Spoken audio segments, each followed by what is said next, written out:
Good morning, good afternoon, welcome. I'm very pleased to be joined by Anise Ganbold. Anise is the head of research for the European hydrogen and global energy markets at Aurora Energy Research. So welcome, Anise. Thank you for joining me. Thank you for having me, and I'm also looking forward to the conference.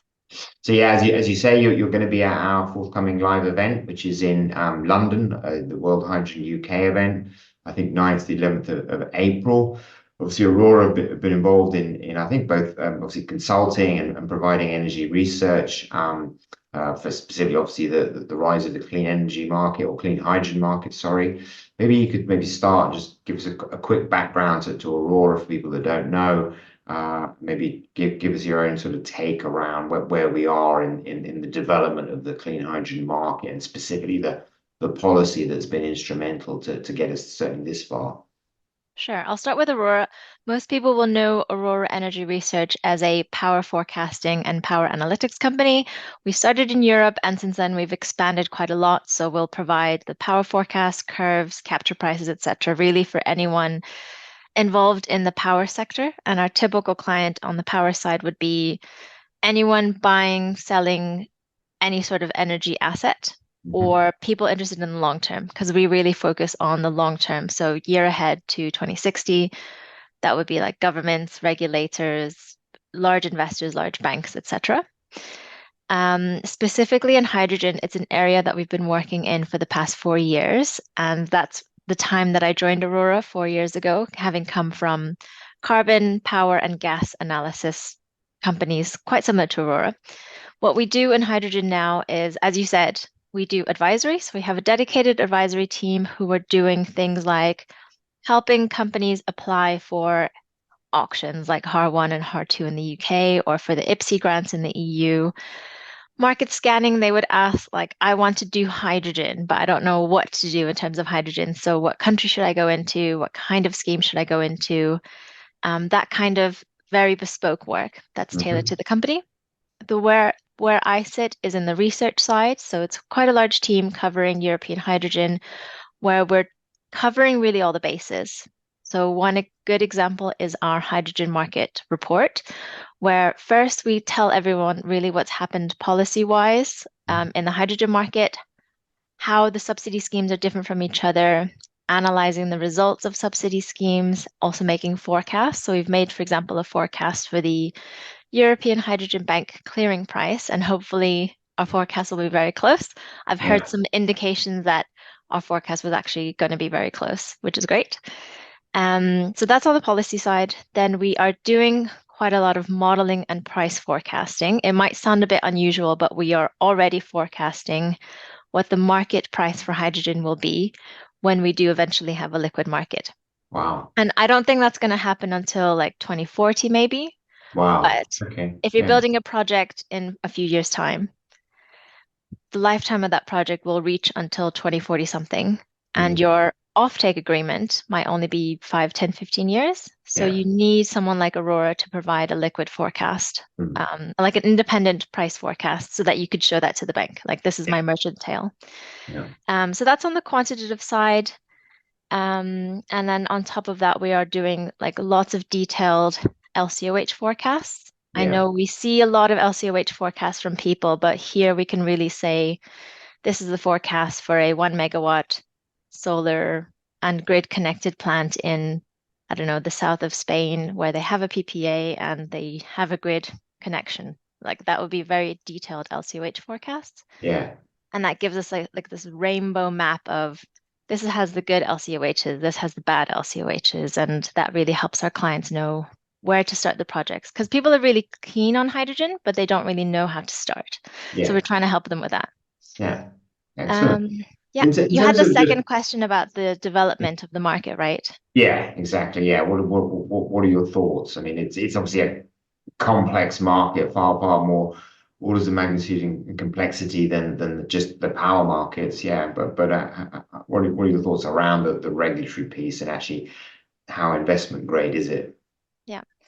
I think it's been very interesting to observe because I've been doing energy analysis for almost 15 years. So Mhm. I know, like, in my first job, people were talking about hydrogen and thinking, oh, this is going to be a huge thing. And then it kind of died off. And then I joined Aurora to work specifically in hydrogen. So that's when I think the second boom has started. And what I first saw was maybe like stage one in my own stage structure Yeah. was everyone's getting excited. Governments are setting targets. Companies are making statements or they're making their own hydrogen strategy. So that was a bit unusual to see the private sector making a hydrogen strategy. Mhm. And then a lot of companies expressing interest. But once the project started getting into it, so I'd say stage two, they realized it's actually quite complicated. You want to have an offtake agreement. Where are the off-takers? You want to have some sort of subsidy that's stable or a regulatory environment that's stable, or at least it has to be clear what's allowed and what's not. And then they also start on the projects and they realize, how do I get insurance for this project? Because no one's ever seen this structure before, and I need to get technical advisors. And it just suddenly becomes quite difficult, but also quite expensive. And that's when we saw projects slow down. So we have a global electrolyzer database. So we're tracking what projects are being announced, what projects are actually reaching like environmental impact assessment, what projects are reaching FID.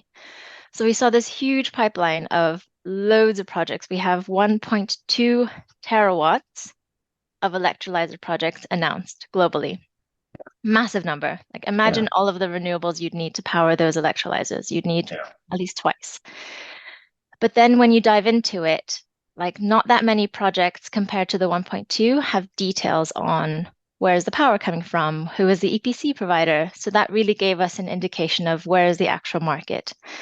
And what we're finding is that it's really some smaller projects that are becoming more successful because it's easier for them to find an off-taker when they're only demanding 20, 30, 40 megawatts for the electrolyzer, as opposed to these huge gigascale projects, which I don't think they will fail, but they need more steps. They need to get like different off-takers bundled together. They need to get special agreements, etc. A lot of land leasing, the technical regulatory stuff.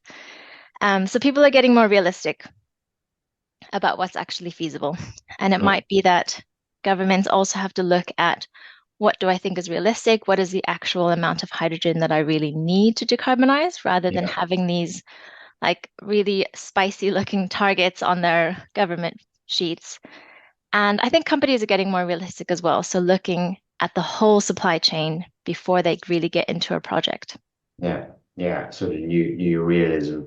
And in terms of I guess the different approaches, obviously you have sort of global remit or European specifically on hydrogen, but around the US, Europe, and now the UK in terms of sort of different paths, you're seeing some things come together, but also divergency and maybe opportunities in different markets. Yeah, it's been really good to observe how the different countries have like decided to go into hydrogen. So the US with the Inflation Reduction Act, they explicitly said these are subsidies and these are short-term subsidies.